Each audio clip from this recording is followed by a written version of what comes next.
Alors, introduisons le projet par une importation de librairie, précisément en CATS pour avoir accès à l'IO monade.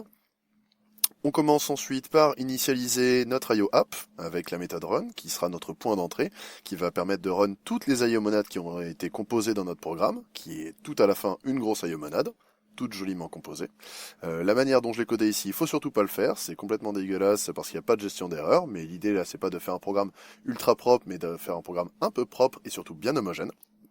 On commence par initialiser nos composants de base de l'application Swing, autrement dit le frame qui va contenir notre panel principal, dans lequel on pourra faire le listener de KeyPress, pour pouvoir détecter ou non l'enfoncement de la touche espace et ensuite changer de couleur de manière random.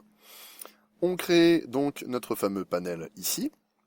On va overrider à l'intérieur toutes les méthodes dont on aura besoin, et même celles dont on n'aura pas besoin au final. Celle qui nous intéresse, c'est le KeyPress, celle-là même. Ensuite, on va override évidemment les deux autres, le KeyTyped et le KeyReleased, mais qui pour l'instant ne nous serviront à rien. On ajoute un KeyListener là-dedans. On écrit le code pour détecter l'enfoncement de la touche espace, et là on pourra handle et call notre update de background, et sinon on fait un printline de la key qui a été pressée. Ici je mets des IO monades, mais comme on peut le voir la fonction renvoie unit.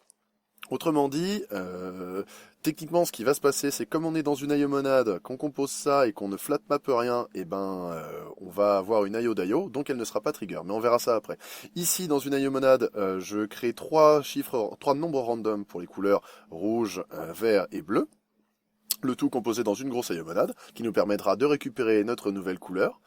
Ensuite, on set le background une première fois, afin d'avoir un background initial, et on init notre premier frame avec les propriétés de notre panel, les propriétés de base qu'on voudra utiliser dans notre frame. L'idée ici, c'est d'avoir un gros programme composé de plein de petites IO monades, pour avoir effectivement l'intérêt de la composabilité. Je pense que je dirais énormément de fois tous ces mots, parce que la composition, c'est la base même de la programmation fonctionnelle, étant donné qu'une monade, c'est une abstraction de fonction. On commence ici par caler notre sélecteur de dimensions, notre panel, notre frame, pour pouvoir mettre les paramètres de base. Je vais ici faire un premier run afin de au moins tester le programme et surtout m'apercevoir qu'il y a des propriétés qui manquent. Entre autres, les propriétés de visibilité, d'apparence de notre frame. Donc il va falloir dire voilà, j'ai envie de le quitter et de le close dès que je le quitte. J'ai envie d'homogénéiser les proportions du content et du frame. Et ensuite j'ajoute le key listener dans notre frame. Je dis qu'il doit être focusable pour qu'on puisse bien le voir, etc. Et surtout qu'on soit directement dessus au moment de l'ouverture de l'application pour faire le key press. Et là, comme on peut le voir, je rajoute un petit utilitaire. Comme on doit renvoyer unit, je peux pas override cette fonction. Donc j'ai bien mes IO monades pour gérer ça, mais je fais un petit unsafe run async pour dire que je crée moi-même le run.